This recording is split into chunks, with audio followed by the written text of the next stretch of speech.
Bonjour à tous mes chers amis footballistiques, qu'est-ce que vous dites aujourd'hui? Bienvenue pour ce premier match où on va commencer à débriefer les quarts de finale, les deux premiers quarts de finale qu'on a pu assister aujourd'hui, qui seront pour la première fois sponsorisés par la mauvaise humeur de Faridinho. Faridinho qui va sponsoriser, enfin la mauvaise humeur de Faridinho qui va sponsoriser le deuxième quart de finale, puisque ben voilà. Faridinho a un déménagement demain. Il aurait bien aimé préparer ses cartons. Malheureusement, voilà, il a pris l'option de suivre le match, enfin les deux matchs. Et le deuxième, vous avez clairement perdu votre temps, Faridinho. Bonsoir. Ouais, j'ai perdu mon temps, j'ai perdu ma vie sur ce match. Bonsoir. Bonsoir, merci. On y reviendra après. Mais malgré tout, voilà, Scandaleux. on a quand même eu un match qui était très très très intéressant. Hein. Le match de 18h, c'était celui-là. Ah ben heureusement, je ne pas arriver en retard. Hein. Exactement, il ne fallait pas arriver en retard ce soir, puisque ben voilà, on avait, selon beaucoup de spécialistes, le grand gagnant du tournoi était parmi l'une de ces deux équipes, Espagne-Allemagne. Et effectivement, hein, d'un point de vue, au niveau du contenu, on a quand même vu de belles choses. Hein. Techniquement, défensivement, offensivement, ça a été quand même des deux côtés, ça a été vraiment très très intéressant. Voilà, aujourd'hui, les deux équipes méritaient de passer, mais je pense que malgré tout, l'équipe la plus intelligente et qui a su profiter le mieux possible des défaillances de l'adversaire, ben oui, comme on dévoile le score, effectivement, c'est l'Espagne. L'Espagne qui avait déjà ouvert la marque hein, dans ce match suite à un scénario qui est un peu complètement fou, puisque après quelques minutes, on a Pedri, votre petit chouchou, qui vient malheureusement à se blesser, et c'est Dani Olmo qui vient le remplacer, et c'est Dani Olmo qui va marquer. C'est quand même un scénario, enfin, au niveau du scénario de ce match, c'est quand même dingue. C'est dingue parce qu'en perdant Pedri, qui est pour moi le plus vieux des plus jeunes, je vais me permettre comme ça parce que pour moi c'est le meilleur. Après malheureusement on le sait, on reviendra sûrement pour, plus tard vers la fin de l'Euro, mais ça reste des déceptions malheureusement quand on les voit sortir blessés. Maintenant ça tombe demain, ce sera moins grave. Les larmes qu'il a à ce moment-là, c'est quand terrible. un joueur sort comme ça des larmes, c'est qu'il sent que ça ne va pas et encore une fois c'est répéter comme souvent, comme De Bruyne, comme tant d'autres stars hein, finalement qui on se demande parfois. Qui ont cette blessure au mauvais moment. Mais bien sûr, mais si je peux me permettre, on se demande jusqu'où ils iront s'ils ne seront jamais blessés ce jour-là. Ouais. Et c'est vrai, malheureusement, on ne sait jamais savoir hein, qui se passe après. Mais voilà, c'est quand même triste pour ce jour-là. Je voulais quand même dire quelques mots parce que c'est un joueur exceptionnel. Ben on sait que vous l'aimez beaucoup. Oui, voilà. Vous l'aimez beaucoup, mais voilà, son remplaçant a été finalement assez. C'est ça la magie du football, du coup. C'est la magie du football, hein, le gars qui n'est pas titulaire et qui prend la place et qui vient ouvrir la marque suite à un magnifique centre d'un deuxième prodige, hein, que vous aimez beaucoup.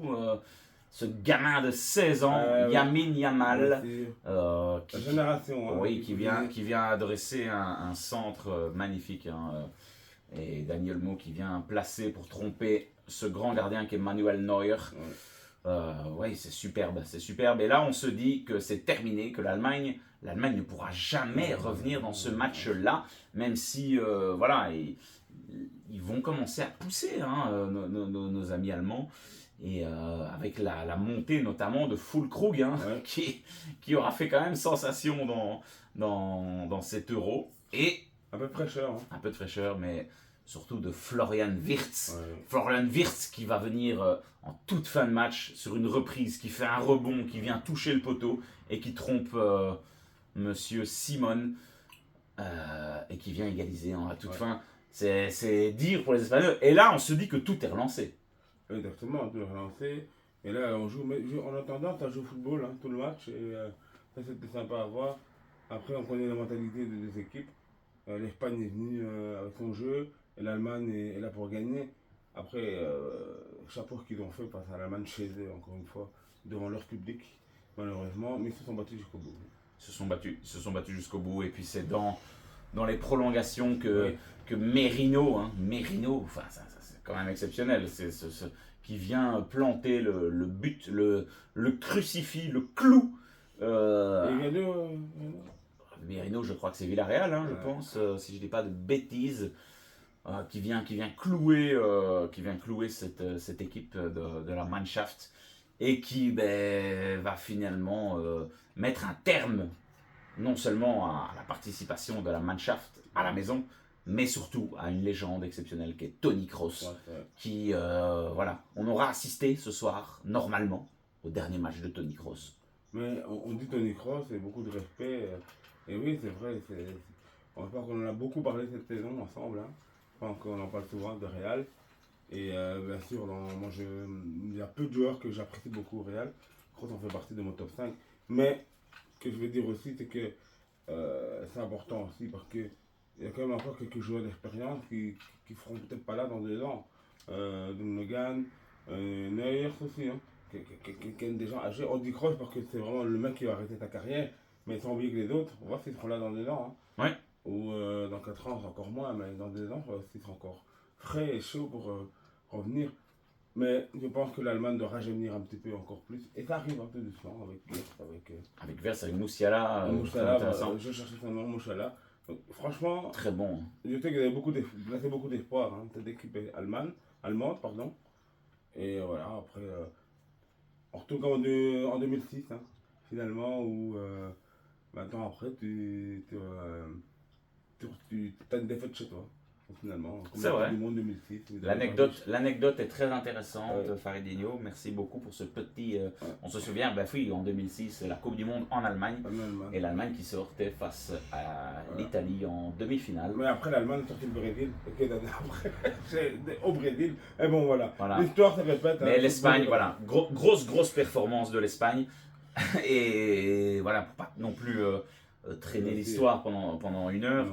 Mais dernier petit point quand même, il y a cette carte rouge là de Dani Carvajal qui vient à la fin, Tout, hein. mais faire une véritable prise de catch et qui prend une carte rouge vraiment à la toute fin de la Une toute deuxième fin. jaune, hein, une Mais deuxième c'est la rage quand même. Une c'est- deuxième jaune. Hein. Oui, mais Non, mais ça vaut pas une carte rouge, je veux dire.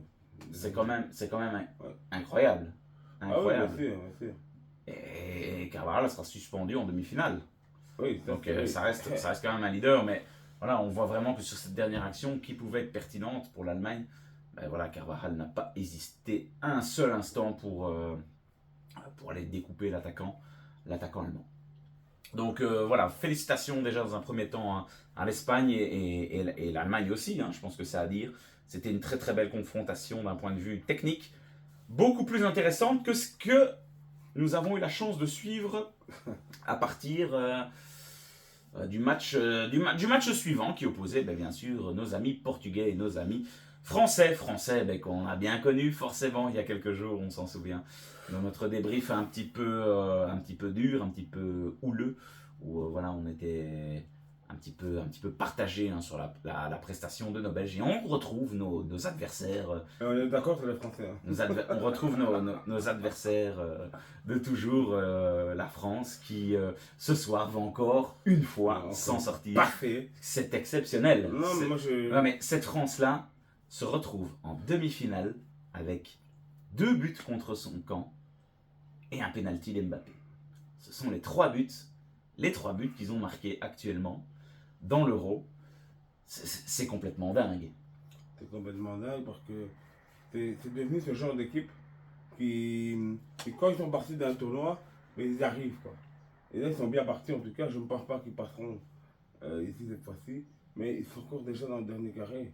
Donc ça c'est déjà incroyable, chaque année, chaque fois. Sans être flamboyant, mais ça gagne. C'est un peu comme le match contre la Belgique aujourd'hui. Voilà, on les sent en difficulté, mais ça ne plie pas. Ça ne plie pas cette équipe de France. Défensivement, il n'y a pas grand-chose encore une fois à dire. Aujourd'hui, cette paire des 4 arrières avec Jules Koundé, William Saliba, Upamecano et Théo Hernandez est sensationnelle. Et on ne les sent pas plus inquiétés que ça aujourd'hui.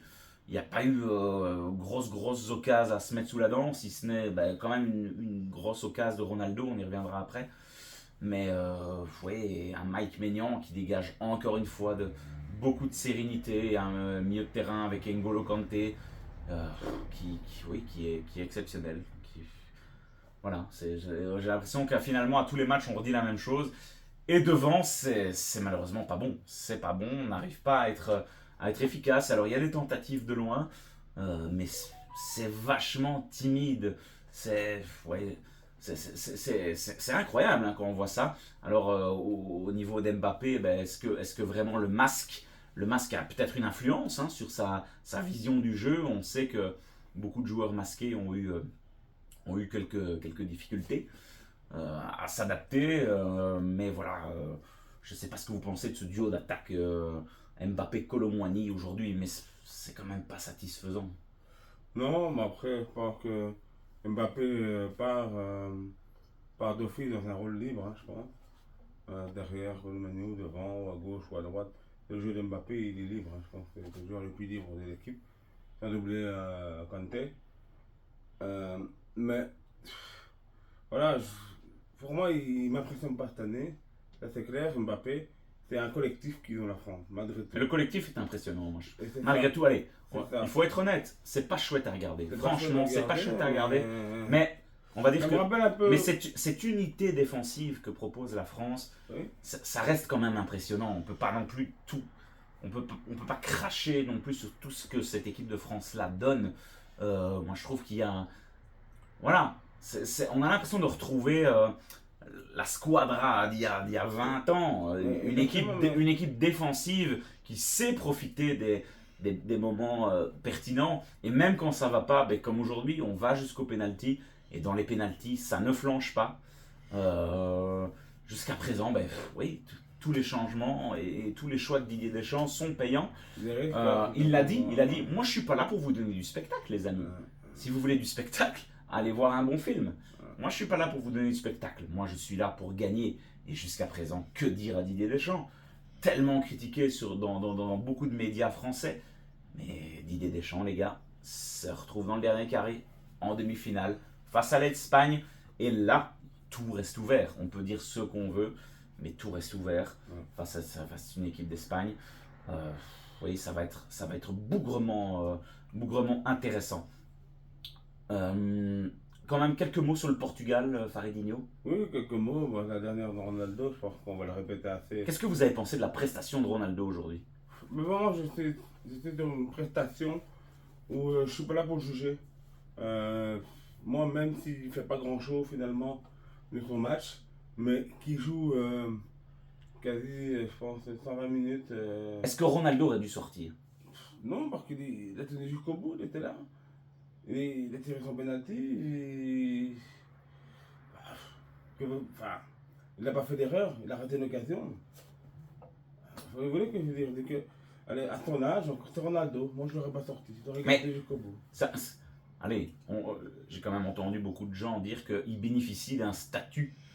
Mais voilà, mais est-ce qu'à son âge, à 38-39 ans, est-ce que ce statut de titulaire indiscutable est encore légitime? Et est-ce que il devait pas peut-être commencer sur le banc ou sortir en cours de match pour un Gonzalo Ramos qui au niveau du PSG fait sa saison et on lui donne pas une minute de temps de jeu aujourd'hui à Gonzalo Ramos? Voilà, c'est une question que je pose sans aucun jugement. D'ailleurs, répondez nous dans les commentaires. Est-ce que Cristiano aujourd'hui est légitime 120 minutes dans un match comme celui-là, dans un quart? C'est pas évident, mais il y a ce statut effectivement de légende que on peut réagir sur ça. Oui, bien sûr. C'est que je suis d'accord avec vous hein, dans votre analyse. Je peux répondre à votre question. Maintenant, est-ce que Martinez s'attendait à mieux? Et qui s'est pas dit à un moment donné, je vais le sortir, mais vu le match continuer, 0-0, Ronaldo peut toujours sortir quelque chose de magique, une passe, une talonnade. On l'a vu qu'il a essayé un petit peu. Après, il apporte, d'un point de vue au leadership, au niveau du leadership, du capitanat. Voilà, on sait que c'est une motivation supplémentaire, c'est un leader. Exactement. Bien sûr. Mais après, physiquement, peut-être, mais je pense que aussi, Saliba et. Ou pas Mécano. Upamecano, il était pour moi de haut niveau. Ils sont infranchissables.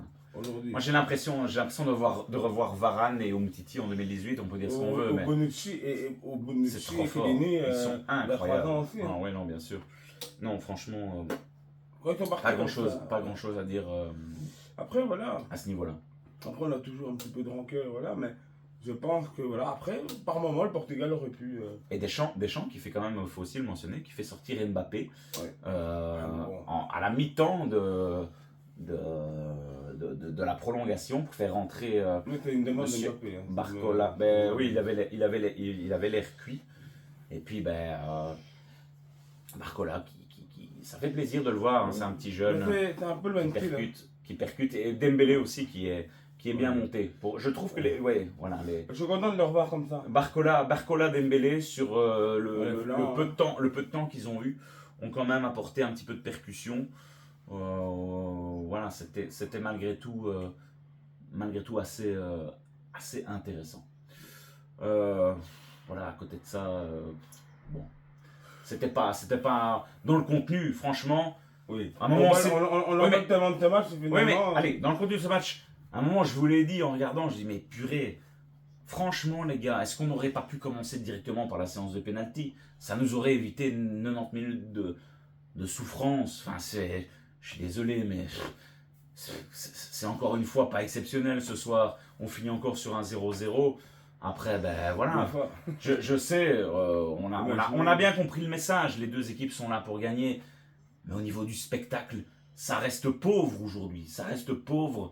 Et voilà, on doit aussi se mettre dans la tête qu'aujourd'hui, regarder un match de foot dans une compétition telle que l'Euro ne vous garantira pas d'être un scénario exceptionnel digne des plus grands films hollywoodiens. Vous savez que j'aime le cinéma, mais qu'aujourd'hui, voilà, c'est l'équipe la plus patiente et avec la plus grosse force mentale, c'est là que je voulais venir. Et ça aussi, c'est le gros point fort de cette équipe de France qui mentalement, elle va être très compliquée à aller chercher. Mais oui, une demi-finale France-Espagne qui devrait être quand même intéressante. Mais une équipe d'Espagne qui potentiellement va garder le ballon pendant avec un homme en moins. Avec un Carvajal en moins, oui, effectivement, et Pedri peut-être. Mais une France qui sait attendre, on l'a encore vu sur le 8e et sur le quart, qui sait patienter, qui sait profiter des erreurs de l'adversaire. Donc un petit pronostic quand même pour France-Espagne. Oui. Oui, je pense que je pense que l'Espagne peut quand même la faire tranquille. Mais sans d'effort majeur, je pense que les Français vont être motivés. Ça va être un match, en tout cas, le coup physique va être là pour les deux de toute façon. Et j'espère qu'on aura un beau match.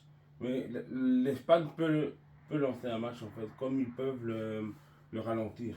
C'est ça qui est passé dans l'Allemagne, c'est qu'ils ont su rentrer dans leur jeu et faire rentrer l'Allemagne dans leur jeu. Avec la France, c'est beaucoup plus compliqué de faire ça. Mais la France peut le faire aussi, faire un fort rythme. On verra bien. Franchement, je vois bien encore des pénaltys. Allez, pourquoi pas, on signe, peut-être. On espère quand même avoir un peu plus de buts que ce match aujourd'hui. 3-3, hein, 3-3 pénalty. Qui sait, nous verrons bien.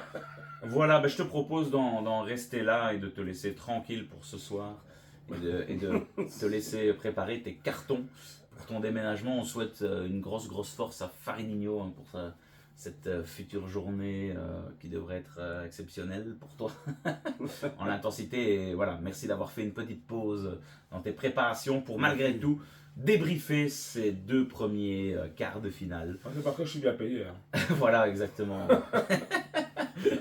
C'est rien pour ça. Merci beaucoup. Dites-moi alors en commentaire, les gars, ce que vous avez pensé de ces deux grosses affiches. Et voilà, on en débat en commentaire comme on fait depuis le début de cet Euro. C'est toujours assez plaisant de lire les nouveaux qui laissent quelques commentaires en dessous des vidéos. Ça fait plaisir à voir en tout cas. Plaisir, ouais. N'hésitez pas à donner votre avis. Hein. Important pour nous, envers nous, pour nous. Merci beaucoup les amis. On en reste là. Et on se retrouve demain pour la suite de l'Euro et les quarts qui suivent. Ciao. Ciao.